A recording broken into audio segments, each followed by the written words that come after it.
Lord God, help me. I'm gonna burn a little incense. Obviously in honor of what I'm gonna be talking about today. Let's check in.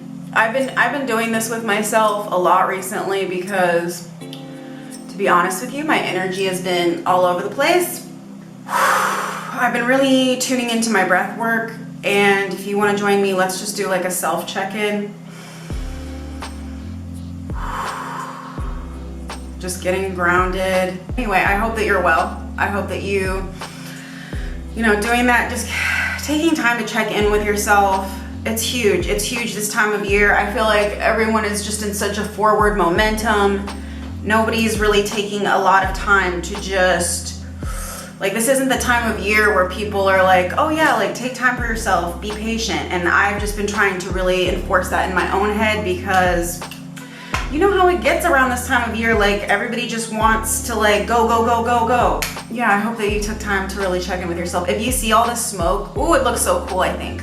But I'm actually cleansing my studio area right now with a little bit of sandalwood. And so that's actually what I wanted to talk about. Yeah, let's get on track, shall we? Because I don't even know what I've been talking about. In my last video, I was talking a little bit about saging and about cleansing your home. And I started to think, because I was like, when did I start saging? And not just like burning sage and incense, but also kind of saying an invocation with those, blessing the space, not just like burning something, but blessing it. Just to be clear, I don't mean bless it in a religious way. I don't even know if I mean spiritually. It's just like working with energy. And I feel like that's more of an open-ended way to put it, because I know a lot of people think that certain customs are only attributed to certain lifestyles, certain religions, faiths, whatever.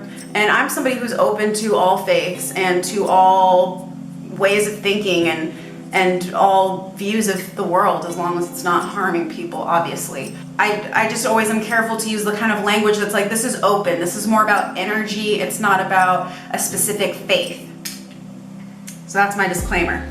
And so when I started to think about it, I was like, when did I really into saging my space and cleansing my space?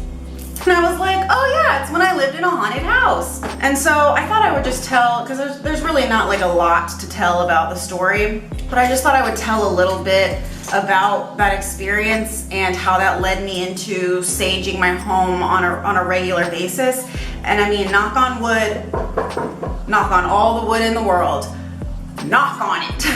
I've not had an experience like that since I've moved from that house. This was a home that I lived in with my family. My parents had already realized that they wanted to move to Arizona after my youngest sister was finished with high school and she had like a year left. So they moved out of the home that was like our family home that we had lived in for many years, and they just found like a rental property. And I lived there at the time. This was right after I graduated from college. Woo! Like time really does go like on everything. It really, really does. Anyway, I had just graduated from college and I was working as a waitress to earn money to move to Los Angeles. And so I was living with them at the time. And then my other two sisters that were in the middle, they were both still in college, and so they kind of, would come and go. The two main siblings that lived there were me and my youngest sister. So the house was so unassuming, because I think when you think of a haunted house, you automatically think of a house that's like older or maybe has like a certain aesthetic to it. And like the area that we were living, this is in Colorado, and there's so many communities there that are like, all the houses look alike, like they're all the same model. They were all just very recently built. And this home was no different. Like it didn't look different than any of the other houses. It just looked like any other house that would be there. But when you went inside, all of us noticed there was just like something about it that was a little bit off.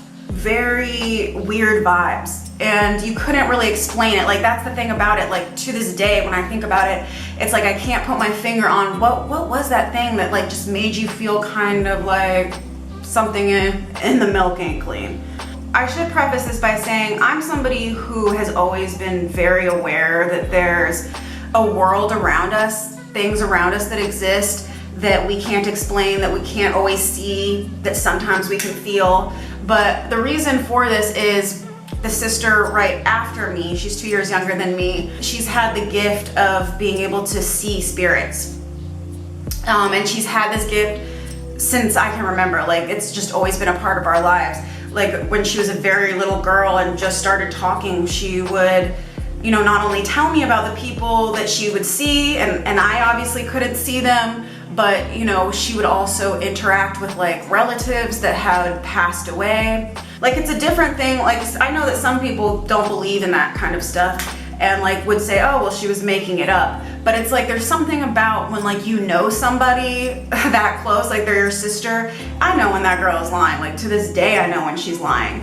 And I knew when she was lying back in the day. So like, I know when something is real, when there's a real element to it. And it's very like one of the mental pictures I have in my head is like walking downstairs into our playroom, and she would just be sitting there having a conversation with someone I can't see. And it was a very like, you could tell someone else was talking to her. It's just very natural. And you know, this idea that there's things around us, that there's spirits around us that we can't see, we can't necessarily interact with, but that they're there. She was never scared of this ability when she was a child, but as she got older, I think she had some very intense experiences that really frightened her. I mean, you can imagine what would I describe my parents as. My parents are not as open-minded to these kinds of interactions. So like, I remember to this day, she will say things and like, I can just see it in my dad's eyes and sometimes in my mom's eyes, like they don't believe her, which is crazy because I'm just like, okay, like she would make it up, but okay. But you know, like I said, I respect other people's beliefs. I understand that some people, they're just like, that's not real, like that's not a real thing, so bye. She definitely has had trouble. Like, when she was a child, she didn't know any different. She didn't see these entities as anything that was dangerous or that was weird. She didn't see her ability as that. And then the older that she got, I think she had some really intense experiences. Like, I can remember this one time when I would say we were like preteens. We went to my aunt's house and we were sleeping over there. So I'm like laying there, like drifting off to sleep, and I hear her get up, go to the bathroom, blah, blah, blah. And then I hear her close the door and she just says, "What are you doing in here?" And then it's just like pause. And then she like jumps on the bed and she's like, oh my God. Like, you know, she's like freaking out, panicked. What she walked in and saw was what appeared to her to be my aunt, bent over, like looking at me, watching me sleep. As she said something to what she thought was my aunt gets up, doesn't look at her, doesn't make eye contact, and then just moves past her through the wall. And she sees, like, as she goes past, that she doesn't have a lower half, like it's just like the top part. What we have deduced from now, because obviously it wasn't my aunt, but my aunt lost a daughter very, very young. She was just a little baby. We believe that was her, so our cousin. You know, like, even as I say it, of course I get chills all over my body, because I've never been able to imagine how terrifying that would be. You know, even though like that's obviously nothing malicious was going on, it almost like sounds sweet if that really was our cousin, which, I mean, I believe, I don't know who else it would be. Whew, like, see, even now I'm getting like a little verklempt. Did I accidentally use my summer color? Yes, I did. Do I look absolutely insane? Mm-hmm. But watch me whip it. Watch me pull it back, because I know I will. I know I can. It's been done before, darling. It's been done many times before. So the reason that I say all that stuff about my sister is not only just to like give you a preface of why I've never really doubted, like, what would we call it, the spirit world, but also because she was the first one to experience something popping off at that haunted house. And so she was down from college, and so she would just sleep on the couch. said she was woken up in the middle of the night and she looks over and there is this very, very thin, like she described him as like a Holocaust. Like he looked like he was in the Holocaust, like completely bare bones, completely sick looking, and that he was just like staring at her. And I mean, obviously this freaked her out, but the thing that I really want to drive home about all this stuff is like, because I just mentioned how she would see certain entities and spirits and it wouldn't give her any pause or she wouldn't feel nervous, and it's because it's different energies. And so like the energy that she was getting from this figure, and we still don't, you know, we don't know who he is, you know, and his energy was like menacing. You know, we all kind of were like freaked out for her, and she left after that. She went back to school and she really didn't come back too many more times because she was so freaked out by it. And especially it made her even more annoyed because, like I said, my parents didn't give it any kind of credence. Like they were like, okay girl. Me and my sisters all definitely believed her, and like that was like the first thing that we were kind of like, Things just kind of kept happening that were weird. And like I say, I think back and I'm like, why can't I pinpoint what it was? But it was just the feeling of whenever you were in the house, it felt like you were being watched. No matter where I was, what I was doing, you had just had this feeling you were never, never, never alone. And I think things pop off a lot when you're in between like falling asleep and being awake, because that's like where your whole like nervous system is more relaxed and more like you're kind of in between worlds yourself. Anytime that anything's ever happened, that's when it happens, for me at least. I'm in my room, falling asleep. Sometimes I don't even like to say it out loud because it's just so weird that it happened, and it was so frightening at the time. Like I can't even believe it, because I'm somebody who, whenever I would hear people's stories of like the paranormal, I would just be like, dude, how did you keep your cool? Like, holy shit. Then when it happens to you, you're like, how did I? How did I accept that? I'm falling asleep in my room. I feel the covers on my bed pulling down off of me. Old me would have been like, why the hell didn't you run? Why would you just stick in the room? Like, what are you doing? But it's like a paralyzing fear, because you know inside, I'm the only person in this room. There's nobody else in this room, and fully like something is happening, and a part of you is just like too terrified to do anything. Cause like, I don't know if you can tell, but I'm a thug. So the idea that I would be like so scared to not even get up out of bed is crazy to me to this day. And so I'm just going with, I'm gonna pretend I'm asleep and I'm gonna pull these covers up. And so I did, like, you know, like I'm just pretending I'm still asleep, and I like pull the covers up on me, and I can still feel like a tension, like something is tugging from the bottom of my bed, trying to pull these sheets off of me. Oh God, I hate this. And so I'm just trying to ignore it. I'm trying to go to sleep. Then all of a sudden, and I have this bed that I had was a big like wooden canopy bed. Like it was huge. It was like such a like big old thick, like the poles to it were like huge wooden poles. All of a sudden, I feel the bed start rocking back and forth. And I'm like in my mind like, oh my dear God. I couldn't even believe that this was happening. And so I finally get up the courage. Like after that happened, I was just like, fuck this. And so I finally get up the courage and I run out of my bedroom. I go into my parents' room like I'm a little child. I can't even believe, like, this is like, I was fully like in my early 20s, but I ran into my parents' room and I wake up my mom and I'm like telling her what's happening. And she looks at me like, yeah, right. You know, I kind of am like baffled by how easily my parents always discounted this, because it's pretty crazy.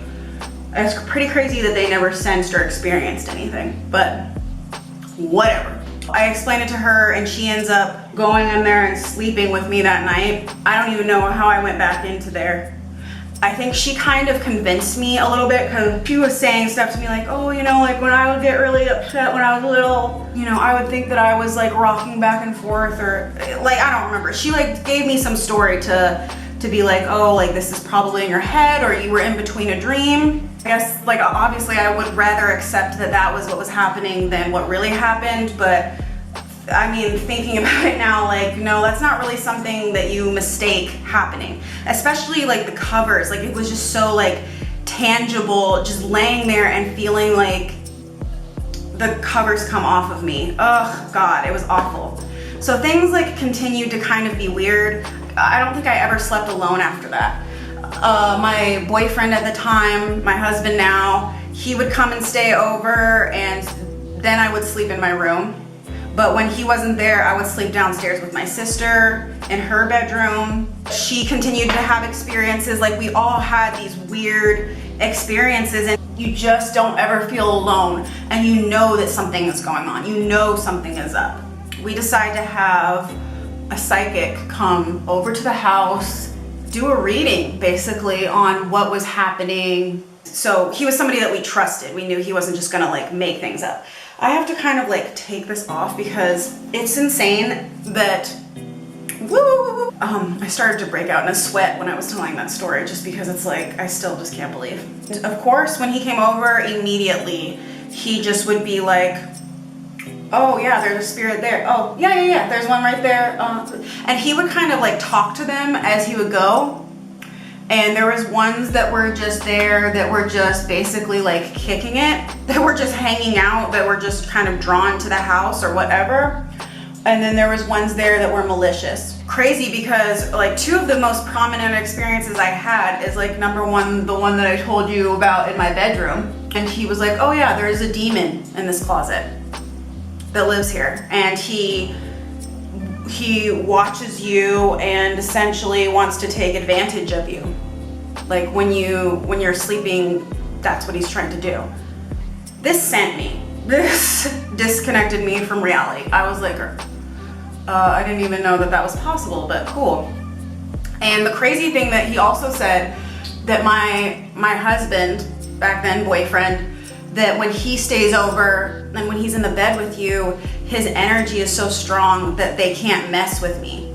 And that was crazy, because I do remember just like when he would be over, I would feel so much more protected. I'm gonna find out it was like, no, when he was over, his energy was so strong and so pure that they couldn't fuck with me. And I was like, we're getting married. No, I'm just kidding, but seriously, I was like, oh damn. Then the second experience is like our home gym, and it was just the weirdest feeling. I would be in there for no more than 10 minutes and be like, not today. Like something about it was just like, get out of here. Like something felt like it didn't want me to be there. That's another thing that the psychic said, that there was a guy who, that was like his room, and if anyone came in, he would just basically like fuck with you until you left. And so I was like, why is it this that I feel like I couldn't, that was another thing, like I felt like I couldn't breathe. There was just all these things, and to have someone outside of you confirm it, and it's like, we didn't even tell him anything, give him any background. And he essentially deduced that that house was built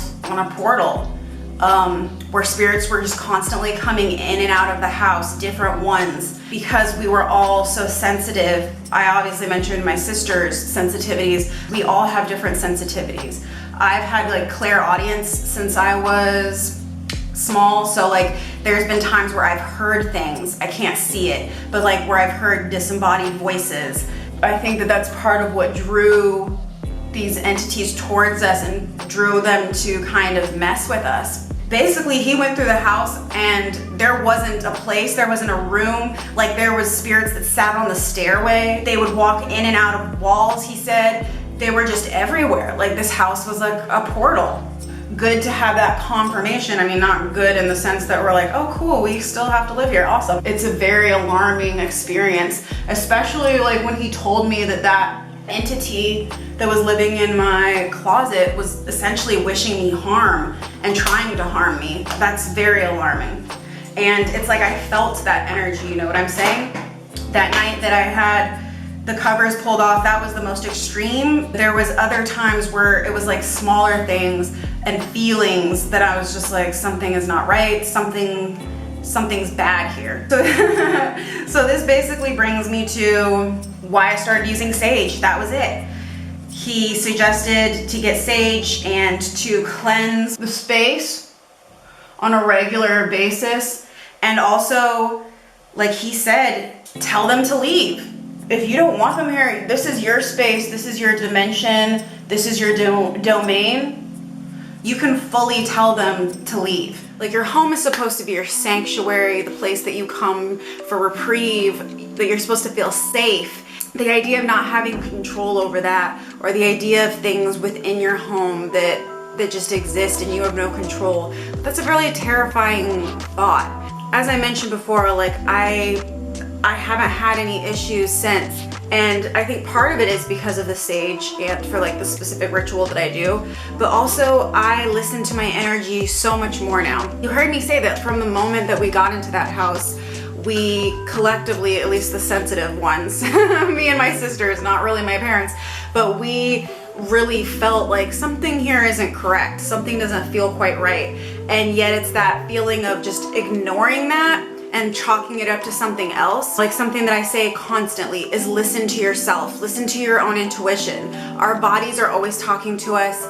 They're always telling us the energy that we should or shouldn't be taking in. Same discernment that you have for people, it's like having it for the space, having it for certain energies. If you're out and you go to a certain club, or if you're out and something just isn't quite sitting right, like listening to yourself about that, because the energy is always trying to talk to you. When I was in that house and before anything ever really popped off, like before I had like blatant evidence of like, okay, something really is bad here, I knew something was bad. For the psychic to even tell me, hey, there's something in your closet, because I was like, I knew it was in the closet. And it's like, why does it take somebody else outside of me to confirm that before I really trust it and believe it?